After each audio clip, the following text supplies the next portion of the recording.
Hey, you may see this box that's going around me. Read it. I'm just gonna have a little pause, give you time to read it and drink some of my tea.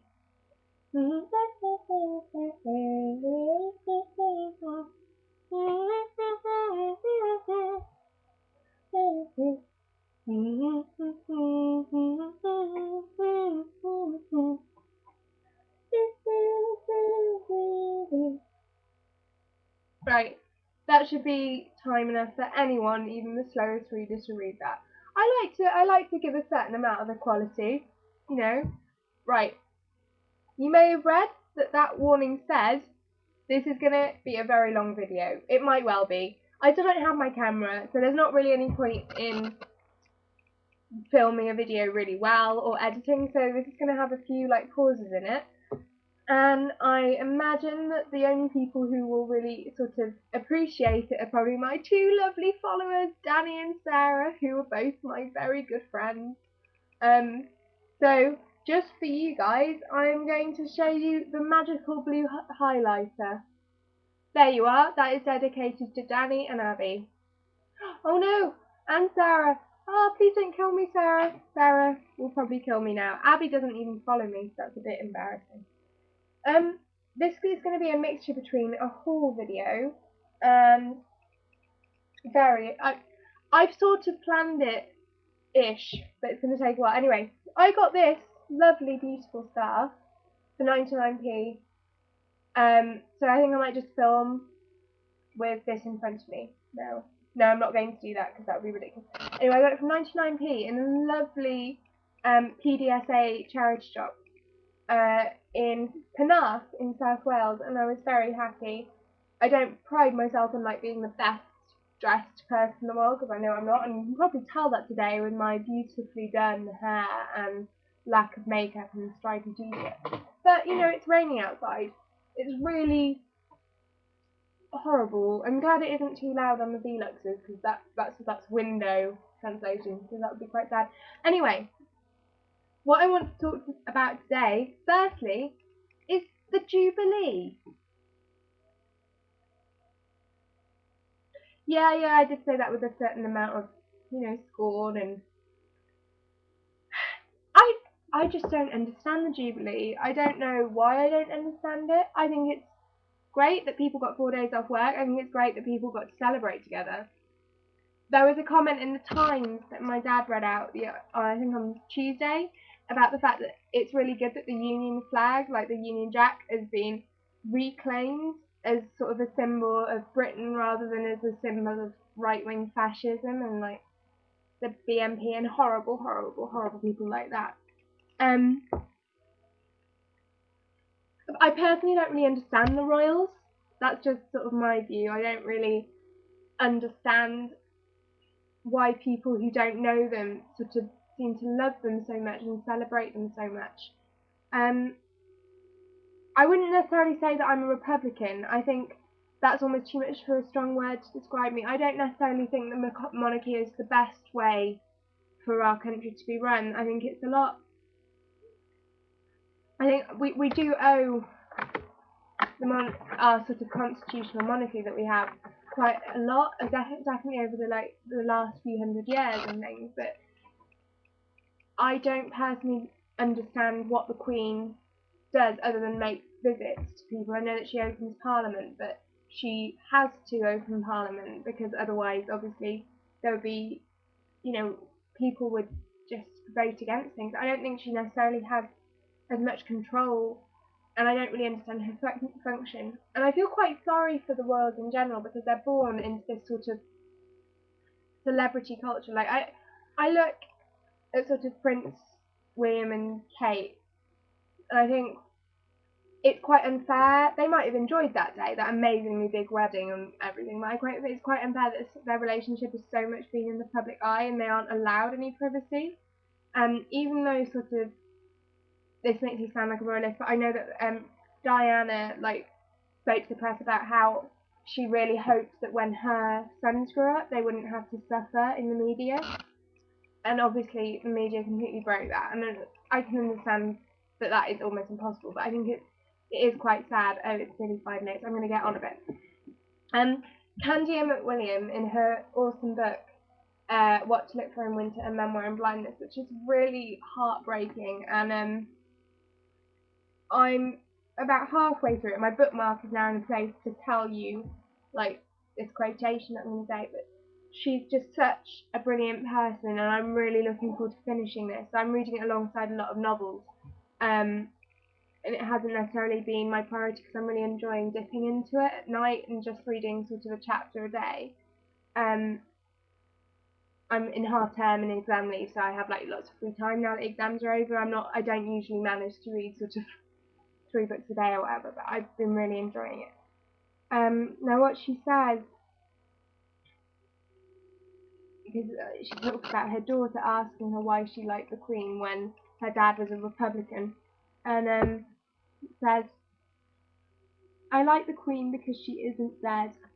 I like her because she defers, as far as one can see, most gratification.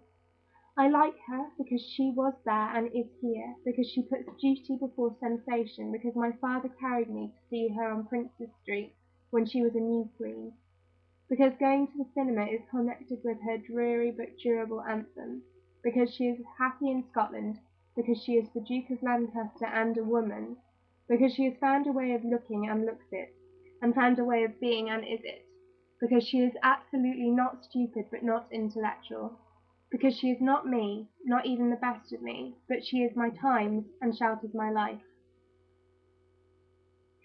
I think it's very beautiful. I think what I do take from that, I find it pretty cool that she gets to be a duke. I didn't realise that before I read this, and I thought that's actually quite an amazing thing for sort of, I won't say for feminism, but that sounds really silly. It's not, obviously, if she weren't, I think it's reclaiming a position for someone and not needing to change the language for it. I think it's really upsetting when you need to change the language of something for the same position. I think I find it hard to justify why I think that, but I think it would be quite sad if she had to be Duchess even though she was the main person, if that makes sense. It's like you don't want to be called the manageress of a company because it's really quite belittling. Anyway, I'm going to move on from the Jubilee because I think I've gone on quite a lot about it. I might have to cut some of this book. Now, I was going to write tell you guys about some books that I've been reading and some books that I've read quite a while ago, so I might be a little bit rusty. So I haven't made notes or things because I'm sort of trying to read as much as I can in the time that I have before I go back to college. Because I love reading, and the last few months made me quite sad because I've had a lot on, and it's meant that I haven't been able to read in the way that I like to. It sounds really cheesy to say that, like, for me, reading is almost breathing, and I want to say it because I feel like if I'm not reading something, at least one book or something that I can dip in and out of, I feel quite isolated in sort of the real world. I enjoy being able to step out of the real world and into something completely different that makes me think about life. Sorry, that was just quite scary because the wind blew and it's very rainy, but my window was sort of partly open and it just shut it.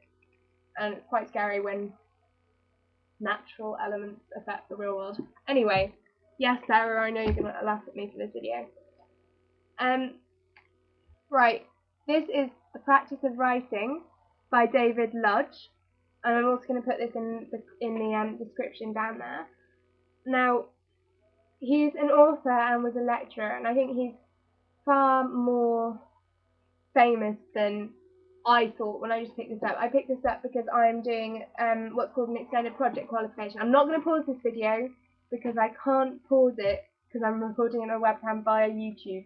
So, I'm doing an EPQ, which is an extended project qualification worth about half an A-level. I'm doing it next year, and a bit this year. And I want to do it on how we tell stories, the way that through civilization we tell stories. Obviously, I'm not going to be able to touch on everything, but I found this book really interesting. I've not read all of it. I've dipped in and out of it in a sort of as a reference book. But I love the way that, in a similar way to how I'd probably think of Reading is Breathing, he's really honest about when he writes about novelists that he loves.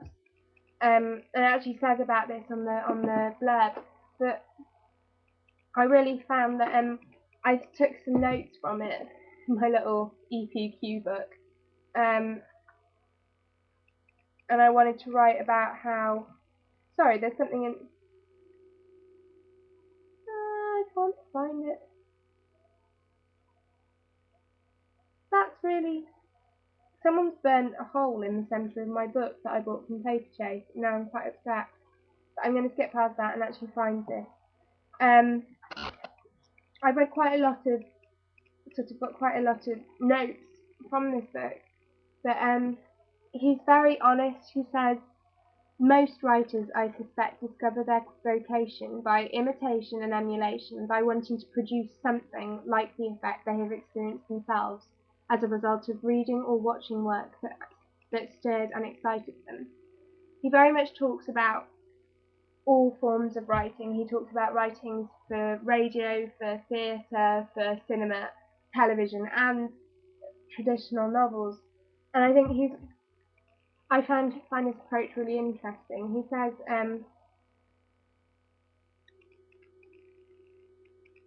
he talks about the versatility of the novel. He talks about it being able to. He says it can go effortlessly anywhere, into space, into people's heads, into their bodies, into palaces or prisons or pyramids, without any consideration of cost or practical feasibility, such as a dramatist or screenplay writer has to take into consideration. Now, I think that's really true, which sort of brings me on to Jeanette Winterson, actually, who I'm also going to talk about. But I'm going to talk really quickly because I don't want to make this over 15 minutes. I planned to limit this to 7 minutes because I thought that was probably the longest I could do. But I'm going to really speed through this. Why be happy when you could be normal? Jeanette Winterson. Like, this is actually the best biography, well, it is a biography, it's an autobiography. The best autobiography I've ever read, actually. And that's quite a strong thing to say. I mean, there are amazing autobiographies out there, but I think what I found most enjoyable was reading this and recognising so much about myself in it, and then also reading Orange is Not the Only Fruit and sort of understanding how she has grown up. Because this was a novel she wrote around the age of 20 when she was very young, and she doesn't write about, it's not autobiographical, it's semi-autobiographical. I mean, most people remember this book for the way it comments upon religion and how it sort of talks about obsession. I think what I find the most interesting is her relationship with her adopted mother. And it really, really speaks to me. I mean, more so, this spoke to me, her reflections 20 years later.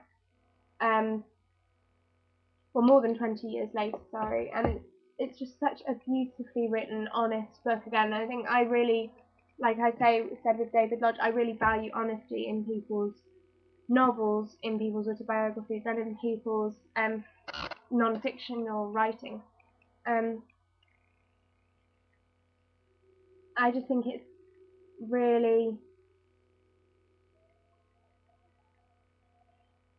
something that if you enjoy reading or if you enjoy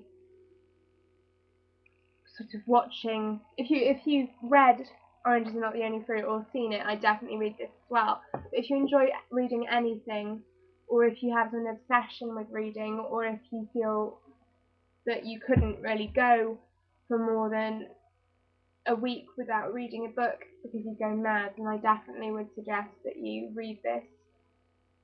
What I found really beautiful was how she's just so completely honest about her mental illness. Now, I try, when I talk about the fact that I've been through depression, I try and be as honest as possible, but she is just so beautifully honest. So I think this book's interesting in many ways. It's interesting from the point of view of her honesty about mental illness, her sort of who gives a damn, I am who I am sort of attitude as well. She's really self-confident. I think I've really grown to admire her through reading this and through reading Oranges. I've also read Written on the Body. I think this is a book that I'm definitely going to get more out of in a few years' time.